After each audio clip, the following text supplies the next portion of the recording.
Hi అండి, అందరికీ నమస్కారం. ఈరోజు మార్గశిర పౌర్ణమి. దీనిని కొన్ని ప్రాంతాల్లో కోరల పౌర్ణమి అని కూడా అంటారు. అసలు మార్గశిర పౌర్ణమికి కోరల పౌర్ణమి అని పేరు ఎలా వచ్చింది, దాని విశిష్టత ఏంటి అనే దాని గురించి నేను ఈరోజు తెలుసుకున్నాను, మీకు తెలియజేసే ప్రయత్నం చేస్తాను. నేడు మార్గశిర పౌర్ణమి, కోరల పౌర్ణమి విశిష్టత. పురాణాల ప్రకారం చిత్రగుప్తుడి సోదరి కోరల అనే పేరు మీద ఈ పౌర్ణమిని జరుపుకుంటారు. మన హిందూ సాంప్రదాయంలో పౌర్ణమికి ఎంతో విశేషమైన స్థానం ఉంది. పౌర్ణమి రోజు దేవతలు కూడా ఎన్నో శుభకార్యాలు చేస్తారు. పౌర్ణమి రోజు చేసే పూజలు అందరి దేవతలకు చేసినట్టే. మార్గశిర మాసంలో వచ్చే ఈ పౌర్ణమిని కోరల పౌర్ణమి అంటారు. ప్రతి సంవత్సరం మార్గశిర పౌర్ణమి రోజు కోరల పౌర్ణమిని జరుపుకుంటారు. హిందూ పురాణాల ప్రకారం కార్తీక పౌర్ణమి నుండి మార్గశిర పౌర్ణమి వరకు యమధర్మరాజు తన కోరలు తెరుచుకొని ఉంటాడు.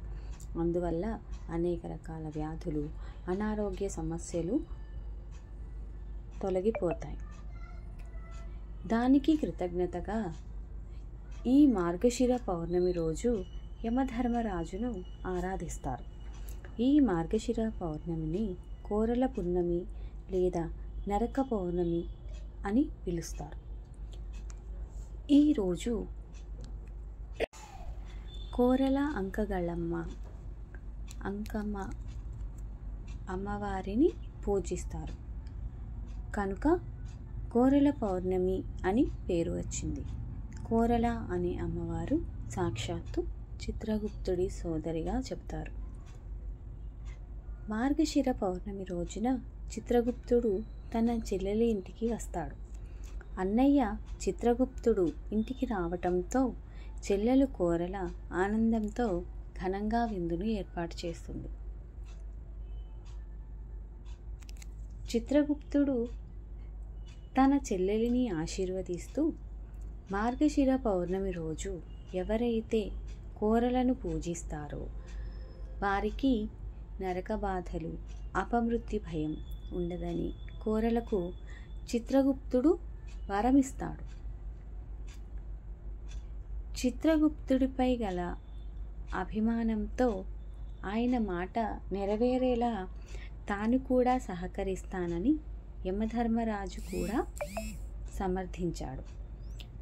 అప్పటి నుంచి మార్గశిర పౌర్ణమి రోజున కోరల అంకమ్మను పూజించడం ప్రారంభమైంది.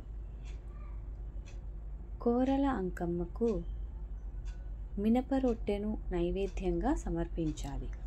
మార్గశిర పౌర్ణమి సాయంత్రం మినప రొట్టె తయారు చేసి చిన్న ముక్కను కొరికి కుక్కలకు వేయాలి. కోరల పౌర్ణమి రోజు చంద్రుణ్ణి పూజించాలి.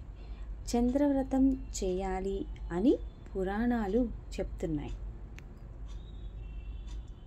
చంద్రాధీనము మనసు, ఆ మనస్సుయే చిత్రగుప్తుడు. దంతములే కోరలు, తినాలనిపించే భావనయే ఆకలి. కలి అధర్మ నియమం, ధర్మము కాలనియమమే. యమధర్మం ఆయనే యమధర్మరాజు, ఆ కలి కోరలే అంకాళి. ఆ అమ్మే అంకాలమ్మ, ఆమె అంకగళమ్మ, అంకమ్మ అని క్షేత్ర పురాణం. మార్గశిర పౌర్ణమి రోజు కోరలమ్మను పూజిస్తే ఆమె అనుగ్రహం కలిగి నరక బాధలు, అపమృత్యు భయాలు తొలగిపోతాయి అని పెద్దల నుడివి. మనం మార్గశిర పౌర్ణమి రోజు కోరల అంకమ్మను పూజిస్తే ఆమె అనుగ్రహం వల్ల మనకి నరక బాధలు, అపమృత్యు భయాలు ఉండవు అనేది పెద్దల మాట అన్నమాట. సర్వేషాన్ శాంతిర్భవతు. ఇందులో ఏమైనా అక్షర దోషాలున్నా, స్వరదోషాలున్నా మన్నించగలరు. లోకా సమస్త సుఖినో భవంతు. ఈరోజుకి స్వస్తి.